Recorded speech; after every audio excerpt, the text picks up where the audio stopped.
when compared with her brother, because his brother has to spend from that share for his own needs, for his family members, for his wife if he has one, for 2 wives if he has two, and for all of the children he bears.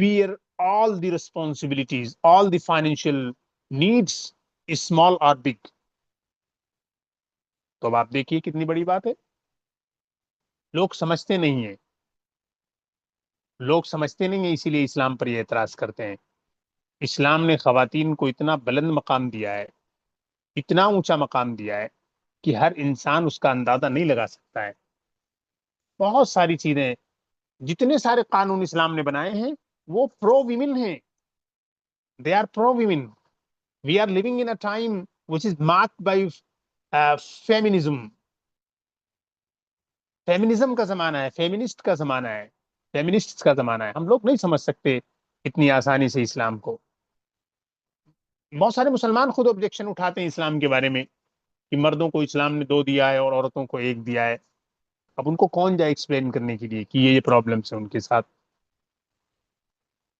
پورے اسلام کے system کو جب ہم سمجھیں گے تو پتا چلے گا کہ every thing is based on equality, every thing is based on justice. دیکھیے ایک چیز ہے اکولیٹی اور ایک ہے جسٹس. جسٹس ضروری ہے. اب یہ کہا جائے کہ اکول پارٹ میں ہونا چاہیے دونوں کو، اس کو 2 ملا اس کو 2 ملنا چاہیے تھا. تو مسئلہ یہ ہے کہ وہ شادی کرنے کے بعد اپنے بال بچوں کو پال رہا ہے، اپنے آپ کو بھی پال رہا ہے، بیوی کو بھی پال رہا ہے، لیکن یہ جو بہن ہے اس کو تو کسی کو نہیں پالنا ہے. اگر اس کے بچے ہوں گے تو وہ اس کا ہسبینڈ پالے گا، اس کا خرچہ بھی خود وہی برداشت کرے گا. اور کوئی شادی کرتا ہے اس کا ہسبینڈ، اس کے ساتھ کوئی سوکن لے کر آتا ہے تو اس کا بھی خرچہ اسی کو برداشت کرنا ہے. ہر حال میں اس کے اوپر کوئی فائنینشیل برڈین شریعت نے نہیں رکھا ہے. اور اگر سب لوگ، کوئی بھی اس کا کوئی فائنینشیل سپورٹ کرنے والا موجود نہیں ہے تو کس کو پیسہ دینا ہے؟ اسٹیٹ کو پیسہ دینا ہے. The government will pay for her needs. عورت کو کچھ کرنا ہی نہیں ہے. اسلام میں خواتین کے لیے بڑے مزے ہیں، کوئی کام ہی نہیں کرنا ہے. گھر پہ رہو، آرام سے کچھ ضرورت کی چیزیں کر لو اور اپنا آرام کی زندگی گزارو، کوئی پریشانی نہیں ہے. آج کل کی جو اسٹریس کی دنیا ہے، لوگ پریشان ہیں، جاب کے لیے پریشان ہے، فلاں چیز کے لیے پریشان ہے، فلاں چیز کے لیے پریشان ہے. دیکھیں کتنا زیادہ جو ہے دنیا میں کیسے کیسے حالات آتے ہیں، خواتین کے ساتھ کس کس طریقے کا بیہیویئر کیا جاتا ہے، کس کس طرح سے ان کو جو ہے ان کے ساتھ کیا کہتے ہیں سلوک اور رویہ اختیار کیا جاتا ہے، ڈسکریمنیشن کیا جاتا ہے، جابس میں کیا جاتا ہے، بہت ساری چیزوں میں کیا جاتا ہے. لیکن اسلام کا سسٹم ہی الگ ہے، ٹوٹل اس کا نظام ہی الگ ہے. خیر، تو یہ ایک اسلام کا جو میراث کا جو نظام ہے، اس میراث کے نظام پر ایک بہت بڑا اعتراض کیا جاتا ہے. اس اعتراض کی طرف میں نے آپ کی تھوڑی بہت توجہ دلائی. اب ذرا ہم ایک چیز کی طرف اور آتے ہیں. یہ جو کتاب ہم پڑھیں گے، السراجیہ جس کا نام ہے، اور پورے اسلامک ورلڈ میں ایک لمبے زمانے سے یہ کتاب پڑھائی جاتی ہے. بہت طویل عرصے سے یہ کتاب پڑھائی جاتی ہے. آج سے نہیں پڑھائی جاتی ہے، ایک لمبے زمانے سے پڑھائی جاتی ہے، جب سے یہ کتاب لکھی گئی.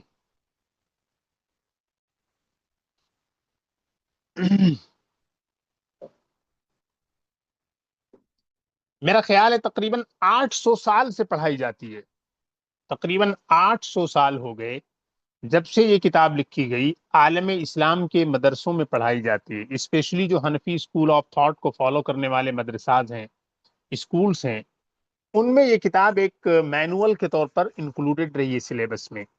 بہت ہی بریف، بہت ہی کنسائز اینڈ کمپریہنسو، اور بہت ہی سسٹمیٹک اور ویل ارینجڈ، ویل ڈیزائنڈ کتاب ہے یہ. اسی لیے جب سے لکھی گئی یہ کتاب بڑی مقبول رہی. تو اس سراجیہ کے جو آتھر ہیں وہ کون ہیں؟ دلچسپ بات یہ ہے کہ ہسٹری کی کتابوں میں بہت زیادہ انفارمیشن نہیں ملتی ہے. ایک بہت بڑی کتاب ہے بایوگرافی کی، بایوگرافیکل کلیکشن ہے. شیخ محی الدین عبد القادر القرشی نے یہ کتاب لکھی ہے. ایک حنفی اسکالر تھے، 7ویں صدی میں تھے یہ، اور بلکہ یہ کہیے کہ 8ویں صدی میں تھے. 8ویں صدی کے جو حنفی اسکالر شیخ القرشی تھے، انہوں نے الجواہر المضیہ میں ان کا ذکر کیا ہے، بڑا مختصر ذکر کیا ہے. اس مختصر سے ذکر میں ان کا مختصر نام بیان کیا ہے اور ان کی اس کتاب کا نام بیان کیا ہے، لیکن بہت زیادہ تفصیلات فراہم نہیں کی ہیں ان سے متعلق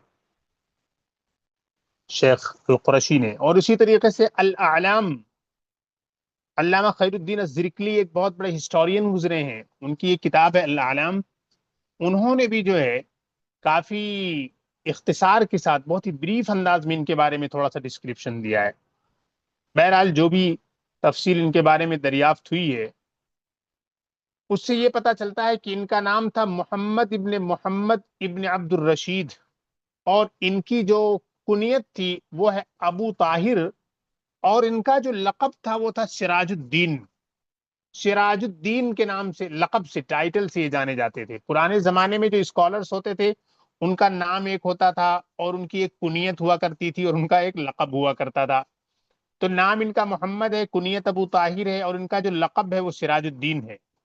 تو سراج الدین ان کو کہا جاتا تھا. اسی لیے انہی کی طرف منسوب کرتے ہوئے، ایٹریبیوٹ کرتے ہوئے یہ جو کتاب ہے، یہ جو چھوٹا سا یہ جو ٹریٹائز لکھی انہوں نے، یہ جو مقالہ لکھا یا یہ جو کتابچہ انہوں نے تیار کیا، اس سراج الدین کی طرف منسوب کرتے ہوئے سراجیہ کر دیا گیا، یعنی المقالۃ السراجیہ، الرسالۃ السراجیہ، یعنی Sirajuddin, the booklet which was written by Sirajuddin. تو یہ ہے سراجیہ، اس کو کہنے کا ریزن سراج الدین کی طرف منسوب کیا جاتا ہے، کیونکہ ان کا نام سراج الدین، ان کا لقب جو ہے سراج الدین تھا. اور ظاہر ہے یہ حنفی مسلک کے فالوور تھے. جس علاقے میں یہ رہتے تھے اس علاقے میں کیا کہتے ہیں، احناف کی حکومت تھی، حنفیہ کی اس زمانے میں حکومت تھی.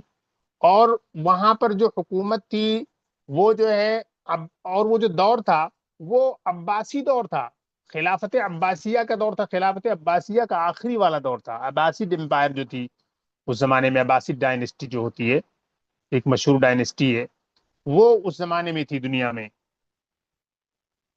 یہ رہنے والے کہاں کے تھے اس کے بارے میں کافی اختلاف ہے. ان کا جو نام دراصل لیا جاتا ہے تو اس نام میں یہ کہا جاتا ہے علامہ محمد ابن عبد الرشید السجاوندی.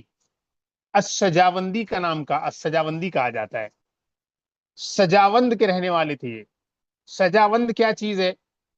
سجاوند کے بارے میں کئی باتیں بتائی جاتی ہیں. ایک بات تو یہ بتائی جاتی ہے کہ سجاوند افغانستان کا جو مشہور شہر کابل ہے، کابل ہی کے آس پاس ایک قصبہ تھا، ایک ٹاؤن تھا. There used to be a town in the outskirts of Kabul, and Sajawand was one of those towns in the vicinities or in the outskirts of Kabul. ایک تو قول یہ بتایا جاتا ہے. دوسری اپینین یہ ہے کہ خراسان میں ایک مقام کا نام ہے، خراسان کی ایک جگہ کا نام ہے سجاوند، وہاں کی طرف منسوب ہے. یہ وہاں کی طرف منسوب کرتے ہوئے سجاوندی کہلاتے ہیں. ایک تیسرا قول یہ بتایا جاتا ہے کہ ایک جگہ ہے سیسان کا ایک شہر تھا، ایک ٹاؤن تھا اس زمانے میں، اس کو کہتے تھے سگاوند. تو عربی میں گاف تو موجود نہیں ہے، تو اس گاف کو جیم سے کنورٹ کر دیا گیا. سگاوند was converted and it was made as Sajawand because Gaf does not exist in Arabic. So that was converted conveniently and it was made as Sajawand. تو یہ 3 اقوال ملتے ہیں. ان کی کتاب سے ایسا محسوس ہوتا ہے کہ اتنی اعلیٰ کتاب لکھی ہے انہوں نے کہ جب سے لکھی ہے آج تک اتنی اچھی کتاب نہیں لکھی گئی. The entire Islamic world appreciated this booklet, this treatise, and they included his book into the curriculum, into their syllabus, and still they do not have any alternative for that. اتنی شاندار کتاب ہے. بہت ہی بریف ہے، بڑی comprehensive ہے، بڑی concise ہے، جیسا کہ میں نے آپ کے سامنے بھی بیان کیا. تو ان کی کتاب سے یہی اندازہ ہوتا ہے کہ یہ بہت بڑے اسکالر تھے. Unfortunately very little information exist in the biographical collections about his life. Only some of the basic information is found in them. For example, his name, his kunya, his laqab, and some of his books. But the details of his life and the different phases of his life, we do not find much information about them. This is very unfortunate because he's a towering scholar, one of the greatest scholars of his time. And still we do not have much information about him. There are so many scholars who do not match his acumen, his skill, his knowledge, but still we have a lot of information about their lives, about about the details of uh, their books, their students, and their teachers. But very little information is found about Sheikh Sajawandi with regard to his teachers, his students, and his different phases of his life.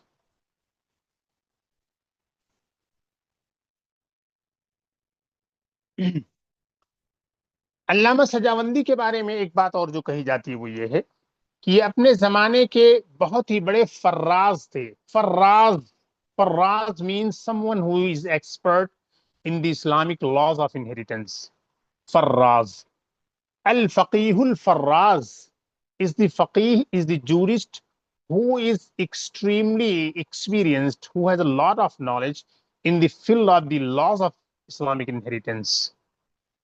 So he is الفقیہ الفراز. حساب داں تھے. حساب داں کسے کہتے ہیں؟ حساب داں بھی تھے یہ. حساب داں کا مطلب ہے یہ کہ میتھمیٹکس اور جناب اس سے ریلیٹڈ جو تمام چیزیں ہوتی ہیں، جو سائنسز ہیں، الجبرا وغیرہ میں بڑے ماہر تھے. Algebra is very interesting. And what is more interesting about algebra is that the founder of algebra is a Muslim. During the time of Al-Mamun, during the Islamic golden age, the Muslims laid the foundation of algebra.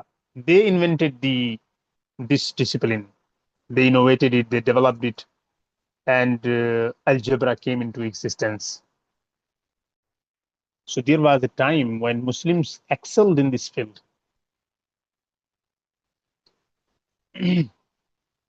And it is very interesting that Sheikh Sajawandi, Sheikh Muhammad Sirajuddin al-Sajawandi, the author of Sirajiyya, he has written a book on algebra. And the name of the book is Al-Jabru wal-Muqabala. Al-Jabru wal-Muqabala. So this is one of his books. Al-Alam has listed this book. Al-Alam of Az-Zirkli, I mean. And similarly, we get the name of another book. We have another book in the list of his books, and that is Al-Waqf wal-Ibtida. And a third book, and that is Zakhairun Athar fi Akhbar al-Sayyid al-Mukhtar.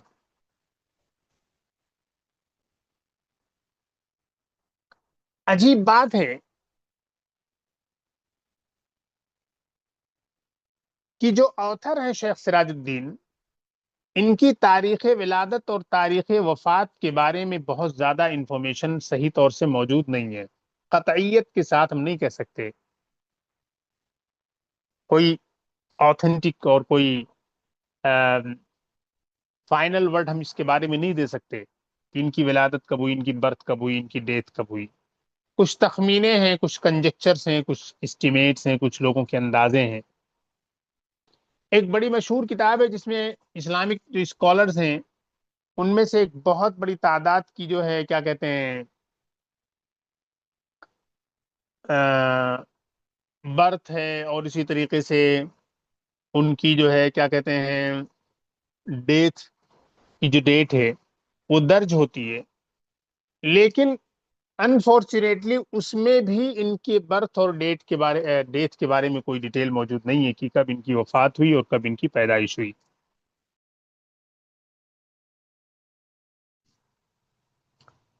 یہ اور جس کتاب کا میں ذکر کر رہا ہوں وہ ہے کشف الظنون، کشف الظنون عن اسامی الکتب والفنون. ٹرکش اسکالر تھے، ٹرکش ہسٹورین تھے، حاجی خلیفہ، انہوں نے یہ کتاب لکھی ہے. ان کی کتاب میں جہاں ان کا نام آیا ہے وہاں پر جو ہے برتھ اور ڈیتھ کی کوئی ڈیٹیل موجود نہیں ہے. لیکن بعض اسکالرس نے یہ ذکر کیا ہے کہ شاید جو ہے ان کی وفات 600 یا 700 ہو، یعنی 600 ہجری بھی ہو سکتی ہے اور 700 بھی ہجری ہو سکتی ہے. لیکن اس کے بارے میں بھی بعض لوگوں نے کہا ہے کہ نہیں، یہ جو ہے ان کی ڈیتھ 600 یا 700 نہیں ہو سکتی ہے، بلکہ اس کے علاوہ جو ہے آ،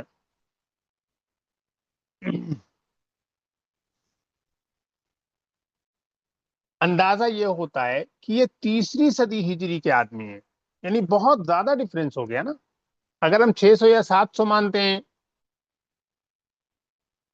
600 ہجری یا 700 ہجری، تو اس کے حساب سے ان کی وفات جو ہوئی ہے وہ 700 سال پہلے یا 800 سال پہلے ہوئی ہے. اور اگر ہم ان کو یہ مانتے ہیں کہ ان کی وفات 300 ہجری کے آس پاس ہوئی ہے، تو یہ جو ہے تقریباً یہ ہو جائے گا کہ 1100 سال پہلے یہ کتاب لکھی گئی ہے. 1100 years back this book was written. That is a very big difference. خلاصہ یہ ہے کہ ان کی وفات کے بارے میں اور ان کی پیدائش کے بارے میں زیادہ انفارمیشن ہسٹری کی کتابوں میں اویلیبل نہیں ہے.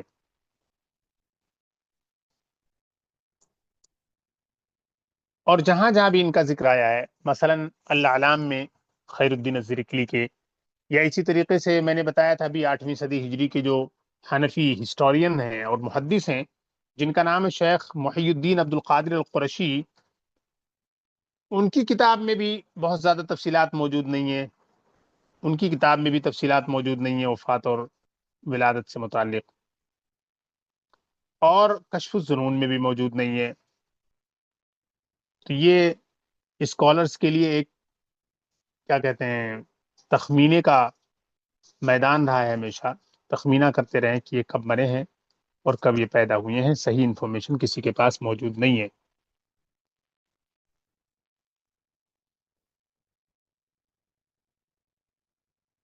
اچھا جناب،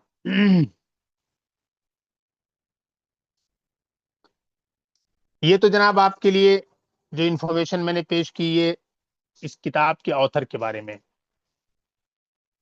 اب آپ کے سامنے ایک چھوٹی سی انفارمیشن اور دے دیتا ہوں، حالانکہ مختصراً میں نے اس بات کو آپ کے لیے واضح کر دیا ہے. وہ یہ ہے کہ السراجیہ کی امپورٹنس کیا ہے، السراجیہ کی کیا خصوصیت پائی جاتی ہے. سراجیہ کی سب سے بڑی خصوصیت یہ پائی جاتی ہے، خصوصیت نمبر 1، کہ یہ کتاب بہت ہی زیادہ شارٹ ہے، بریف ہے. Brevity, because of its brevity and shortness. کوئی چیز اگر بہت شارٹ میں بریفلی انداز سے بیان کی جائے، بڑے دل نشین انداز میں، تو ہم اسے جلدی سے ایکسپٹ کر لیتے ہیں، جلدی سے اسے یاد کر لیتے ہیں. تو اس کتاب کی خصوصیت یہ پائی جاتی ہے، بہت ہی شارٹ ہے اور بہت ہی بریف ہے. دوسری خصوصیت کیا پائی جاتی ہے؟ دوسری خصوصیت یہ پائی جاتی ہے، دوسری خصوصیت اس کتاب کی یہ بتائی جاتی ہے کہ یہ کمپریہنسو بہت ہے. It is short and brief, but at the same time, it is extremely comprehensive. It covers all the masail, all the major branches of the laws of inheritance, especially the principles, the governing rules. If you master this book, you can give fatwa about any situation. But the condition is that you have really mastered this book.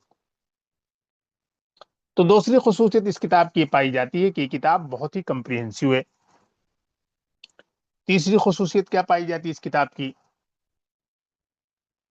تیسری خصوصیت اس کتاب کی یہ پائی جاتی ہے کہ یہ بہت ہی سسٹمیٹک ویل ڈیزائنڈ اور ویل آرگنائزڈ ہے، بہت ہی سسٹمیٹک ہے، ویل ڈیزائنڈ ہے اور ہائیلی آرگنائزڈ ہے. اس کا جو ڈیٹا ہے، جو کچھ اس کے اندر انفارمیشن دی گئی ہے، بہت ہی پراپر ارینجمنٹ کے ساتھ ہے. وہ اسکیٹرڈ نہیں ہے. The information is not scattered, very difficult for the students to access.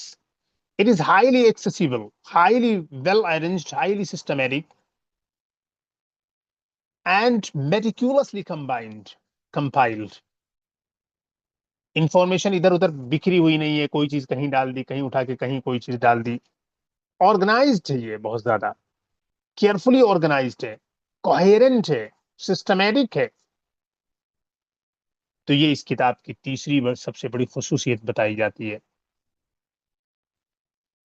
چوتھی خصوصیت اس کتاب کی یہ ہے، جیسا کہ میں نے پہلے بھی آپ کے سامنے بیان کیا ہے، کہ اس کتاب کو جب سے لکھا گیا ہے، since this book came into existence, it has attracted the attention of the jurists, the scholars, and the students and the specialists in Farais in the science of inheritance. جیسے ہی یہ کتاب ان کے ہاتھ میں پہنچی، ان کو فوراً لگا کہ بھائی اب اس کتاب کو ایڈاپٹ ہی کرنا ہے اپنے سلیبس میں، یہ کتاب ہمارے سلیبس کا حصہ بننی چاہیے. اسی زمانے سے، اسی وقت سے لوگوں نے اپنے سلیبس میں داخل کر لیا. یہ ایک بہت بڑی خوبی اس کی ہے کہ جب سے یہ کتاب وجود میں آئی، تبھی سے جو ہے لوگ اس کو کیا کر رہے ہیں، استعمال کر رہے ہیں، اس کو پڑھ رہے ہیں، اس کو اپنے سلیبس میں داخل کیا ہوا ہے. ہر طرح سے جو ہے اس کا چلن ہے، اس کا تداول ہے. یہ چوتھی خصوصیت ہے. پانچویں خصوصیت یہ ہے کہ 1100 سال تقریباً ہو رہے ہیں، یا مان لیجئے 900 سال یا 1000 سال، جو بھی مان لیا جائے، جس حساب سے ان کی ڈیتھ کو ہم فائنل کرتے ہیں کہ کب ان کی ڈیتھ ہوئی، اس کو مد نظر رکھتے ہوئے چاہے ہم 900 سال مان لیں یا 1000 یا 1100 سال، ہر اعتبار سے اتنا لمبا زمانہ گزر گیا ہے. اتنے لمبے زمانے کے بعد آج بھی اتنا کلاسیکل، اتنا شاندار ٹیکسٹ کسی کے پاس موجود نہیں ہے. And that is the reason this book is an indispensable book. It is irreplaceable. There is no replacement for this. Since the Dars-e-Nizami came into existence in the Indian subcontinent, the scholars have been using this book as a crucial part of the syllabus of Dars-e-Nizami. And you will be surprised to know that about 300 years back, this book was translated into English. The English version of this book was brought by some Englishman about 300 years back. This is really amazing. And that shows that the Orientalists, the scholars of the West, have engaged themselves with the Islamic laws, Islamic disciplines, Islamic sciences since a long period of time, since the earliest times. 300 years back کوئی معمولی چیز نہیں ہے. اسی زمانے میں انگریزی translation اس کا آ گیا تھا. تو یہ اس کی ایک پانچویں خصوصیت ہم کہہ سکتے ہیں، جس کی وجہ سے یہ کتاب ہمارے لیے ایک بہت ہی اہم چیز ہو جاتی ہے، اور اس کی وجہ سے ہمیں اس کتاب کو پڑھنا ہی چاہیے. اور ہر اسکالر کے لیے، یعنی you can not imagine yourself to be an عالمہ اور عالم without mastering this book. It is indispensable. پڑھنا ہی پڑھنا ہے اس کتاب کو، کیونکہ ہر آدمی کو کسی نہ کسی ٹائم میں اس مرحلے سے گزرنا ہے. آپ کے پیرنٹس ایک دن دنیا میں نہیں رہیں گے، آپ کے ہاتھ میں جو پراپرٹی آئے گی تو دیٹ از این امانہ. You must not usurp, you must not seize others properties, others rights, the rights of your brothers and your sisters.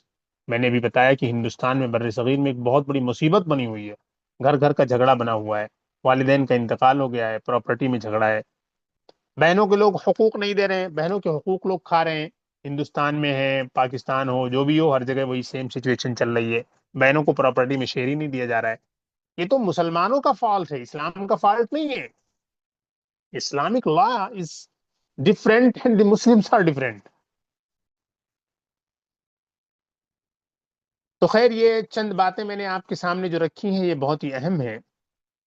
سب سے پہلے میں نے میراث کے بارے میں آپ کو سمجھایا کہ میراث کیوں اتنی ضروری چیز ہے، میراث کیوں اتنی اہمیت اختیار کرتی ہے، اور عورتوں پر اسلام میں جو عورتوں کو لے کر جو اسلام پر اعتراض کیا جاتا ہے کہ اسلام آدھا حق دیتا ہے عورتوں کو، مردوں کو ڈبل دیتا ہے، اس کا بھی میں نے آپ کے سامنے ایک شارٹ میں جواب دیا۔ اس کے بعد جو ہے اس کتاب کے جو آتھر ہیں ان کی لائف کے بارے میں ہم نے تھوڑا سا دیکھا، اور پھر اس کتاب کو ہم نے دیکھا کہ اس کتاب میں جو ہے کیا ہے، اس کتاب کی خوبیاں کیا ہیں۔ تو یہ چند چیزیں اگر آپ کے ذہن میں رہیں گی انشاءاللہ، تو اب پھر اس کتاب کو ہم جب پڑھیں گے اگلے سیشن میں، جب ہم صحیح طریقے سے اس کو اسٹڈی کریں گے، تو پھر اس کتاب کا مزہ دوبالا ہو جائے گا۔ آج کا سیشن ہم یہیں رکھتے ہیں۔ امید ہے آپ نے اس کتاب کا ایک بیک گراؤنڈ جو تھا وہ اچھی طریقے سے سمجھ لیا ہوگا۔ انشاءاللہ ہم جلد ہی اگلے سیشن میں ملیں گے۔ السلام علیکم ورحمۃ اللہ وبرکاتہ۔